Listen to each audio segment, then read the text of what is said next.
Eto, dito naman po tayo sa hazardous Christmas lights and toys. Kasama po natin ang Advocacy and Campaign Officer ng Ban Talk 6. No? Matagal na to. Dati ko pa silang kino-cover. Bata pa ako. Tumanda na ako't lahat. No? Tony, tayong dalawa. Diba? Magandang umaga sa'yo, Tony Dizon. Yes, good morning Miss Nina and good morning Sir Migs. Magandang umaga po sa ating mga tagapanood at tagapakinig. Una ho sa lahat, Tony, ano ba ang Ban Talk 6 para sa ating mga kababayan? No? Ang Ban Talk 6 po ay isa po kaming environmental NGO, non-government organization. Ang focus ng aming mga advocacies ay patungkol po sa mga nakalalasong chemical at basura dito sa ating bansa. Sinusubukan natin na maisaayos ito, yung tinatawag na sound chemicals and waste management. So halos lahat ng mga well, hindi naman lahat, no, pero may mga ilang mga klase ng mga chemicals na binabantayan tayo, especially doon sa mga consumer products at lalong-lalo na yung mga children's products o mga produktong pambata. Lalong magpapasko, di ba? Tayong mga magulang, yung mga tito at tita, ninong at ninang, mahilig tayong magbigay ng toys. Oo. Pero unahin natin tong hazardous Christmas lights. Okay, yes, ano po bang binabantayan natin dyan? Makailang taon na rin na ginagawa natin ito. Talagang sinusuri natin kasi alam naman natin pag parang nagsisimbolize lagi siya. Pag merong nakikita ka na ng mga kumukuti-kutitap, ibig sabihin papalapit na yung season dito sa atin, Christmas season. At ito talaga yung parang sa mga, bukod sa mga ibang decorations, yung light yung nagbibigay ng parang buhay sa Christmas tree or sa kung saang decorations man. Kaya isa ito sa binabantayan ng aming grupo dahil na nga rin sa ibang bansa kasi yung ganitong klaseng mga electrical equipment, similar yan, mga televisions at iba pa, ay talagang binabantayan yung paggamit ng mga iba't ibang mga hazards. Kabilang na dyan yung mga klase ng mga substances, chemical substances.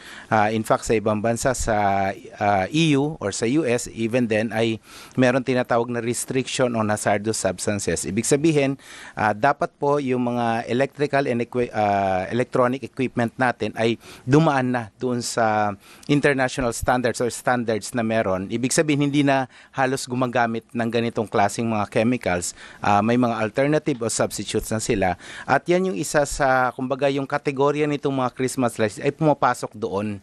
Kumbaga, maliit lang na bagay siya, pero napakahalaga na mabantayan natin dahil kahit pa sabihin once a year lang siya ginagamit, pero mas mahabang araw naman siya kung i-utilize natin or gamitin natin. Ang realidad, sir, no? Of course, syempre, marami pong mga bargain items, lalo na rin kapag mag-online shopping ka, di na po natin babanggitin yung mga platforms, talagang pwede mo dyan siya mabili. Pero, ang realidad po, nakikita ba natin? Alam ba natin, masusuri ba natin kung hazardous ito o hindi? Lalo na kung binili mo lang sa bangketa, kung binili mo sa ganitong klaseng tindahan, baka absent na po yung mga labels dito, sir. Tama yun. Maganda yung binanggit mo, Sir Migs, no? Yung label, isa sa pinaka-importante. Parehas yan doon sa mga laruan Yun na lang kasi yung parang pwede nating maging pamantayan pag tayo sa mga consumer na pagbibili tayo ay hanapin kagad natin itong mga labels na ito. Pag ito hindi masyadong maayos, naku, napakahirap.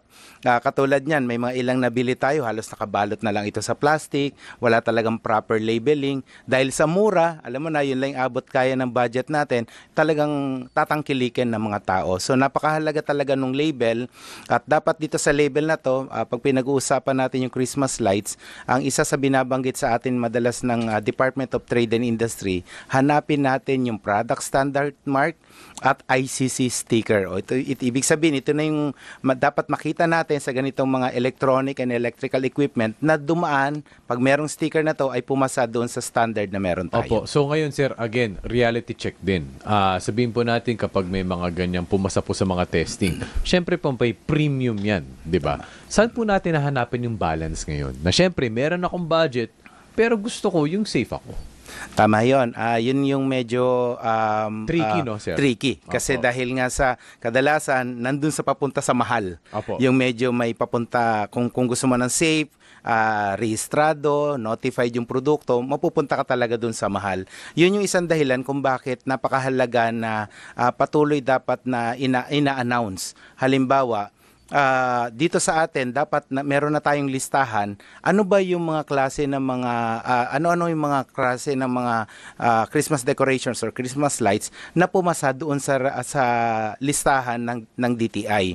Pag meron po kasi niyan, mas magagabayan tayo, itong produkto pala na ito pala yung mga registered dito sa atin. Yun na lang yung hahanapin natin. Obviously, magbabago na kagad yung presyo nun, no? Mag-iiba-iba yan. Depende na nga lang yan kung marami yung number of lights, no? Yung ganun yan eh. Pag marami yung lights, syempre mas mahal yung presyo niya. Ikalawa, dito pumapasok yung aming pinupursige na laging nagiging kawawa yung mga vulnerable sector natin, yung mga mahihirap, yung ito lang talaga yung kaya nila dahil sila lagi yung nagiging recipient ng mga problematic na mga or substandard na mga klase ng produkto dahil ito nga ibinibenta na mura. Yun yung isang dahilan kung bakit pinupursige natin na dapat sana sa lahat ng pumapasok na electronic and electrical equipment dito sa ating bansa ay dapat dumaan talaga doon sa safety standards at dapat lahat yan ay merong mga PS mark. Kapag substandard ang mga decorations, ang mga Christmas lights, ano po ang mga pwedeng mangyari sa komunidad? Ang isang pinakamadalas dyan na papanood natin or nababasa natin ay nagiging kosya talaga ng sunog. Kasi ang tendency nitong mga Christmas lights dahil overnight, no, sabihin natin, no, hindi natin mapigilan, bubuksan natin yan ng umaga hanggang gabi, hanggang kinabukasan, etc. Umiinit. Yun yung pumapasok yung substandard kasi dapat may mga heat resistant na dapat siya. May torch test pa nga dapat ibig sabihin kahit sa sobrang init hindi siya mag-aapoy, hindi siya magliliyab, hindi siya mag-spark. Dapat may ganong test na pagdadaanan. Pag ikaw ay may PS standard mark, dapat dumaan ka na sa ganong testing. Init, yung fire hazard dapat na-check dyan, and basically, yung aming pinupursige, yung chemical hazards. Kasi nagkakaroon ng reaction ang chemicals pag merong presence ng heat. Ibig sabihin, kung may lead dyan sa Christmas lights, dahil may init, nagre-release siya ng fumes o nagpo-fumes siya. At yung fumes na yan ay posibleng pumasok or ma-absorb ng ating katawan. Speaking of mga naiinitan, for example, yung plastic na initan. Yeah. And ito kasi nakaka-relate lahat, yung mineral bottle water. Di ba lahat tayo minsan napapabili? Although ideally, dapat meron kang sariling water bottle para hindi ho tayo bili ng mga plastic bottles, ano?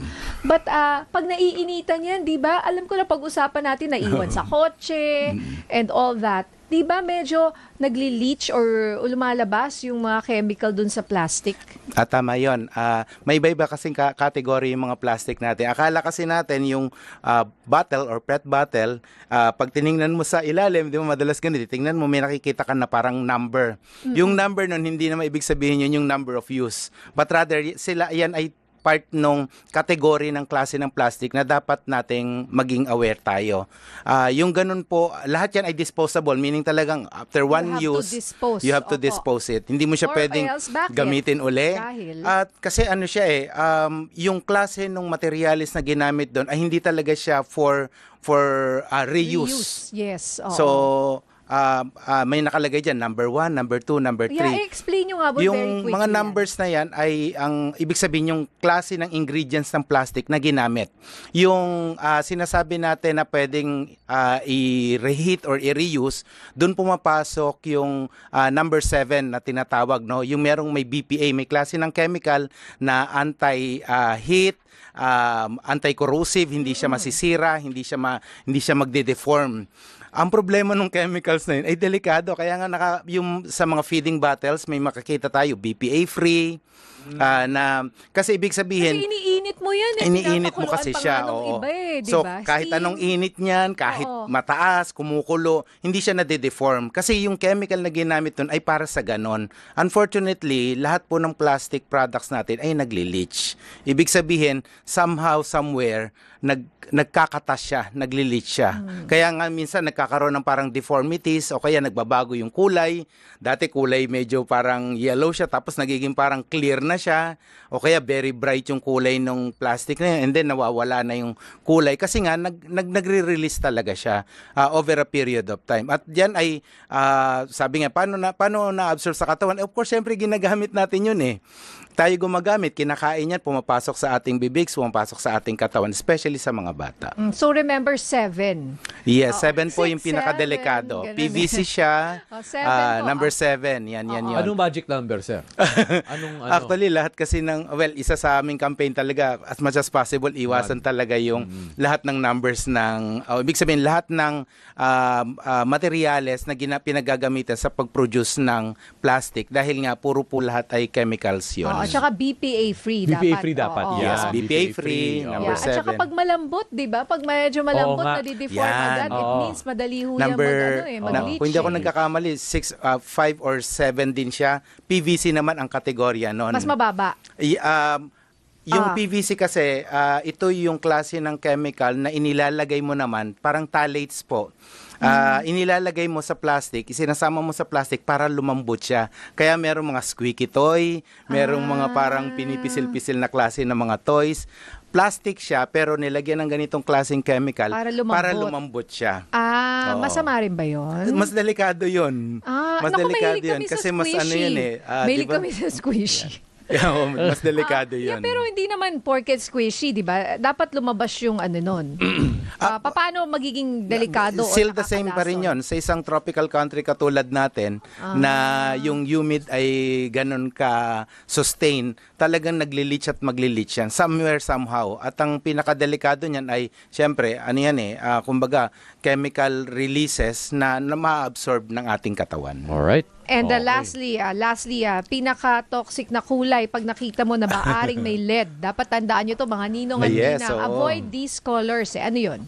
Hindi naman political colors naman ito. lahat. No? Ano lang. Hindi naman political Ano colors. lang, kundi literal lang, oo. literal lang na colors ito. Sa mga laruan po, iwasan po talaga natin as much as possible yung mga bright colors katulad po ng yellow, ng red, actually mga associations Lahat na ito pala, no. Orange, Basta matingkad. yan. Basta matingkad, Okay. basta medyo glossy. Yan yung medyo iwasan natin. Although sabihin nila na ang KJ naman ng inyong grupo, puro na lang parang Lahat pale na lang, colors bawal, na to. Wala Mood po na tayong lang, magagawa ano. dahil yan pa rin ang patuloy na ginagamit ng mga manufacturers kahit pa meron na tayong existing regulation dito sa ating bansa. Alright. Yan, warning Thank lang you. po at Warning. sana ay mabantayan po natin yung ating mga anak lalo na pag sinubo nila ito sa kanilang mga bibig kasi yung hawak sige mas less pero once sinubo nila yan at nakain nila yung pinta ibang usapan na rin po Yes, yan. so ang practice kasi ngayon kahit even sa mga communities natin, pagtapos maglaro ng mga bata, tatawagin ng mga parents, kakain. Opo. Namimiss yung paghuhugas, paglilinis nung kamay. Kasi yun na lang talaga yung parang pinaka purpose para yung mapasok, ma-ingest yung mga chemicals. Ikalawa ay iwasan din natin sana yung pagregalo ng mga parang may food-like toys kasi ngayon. Yan yung isa sa pinupush natin, Sir Mig at saka Ma'am Ninya.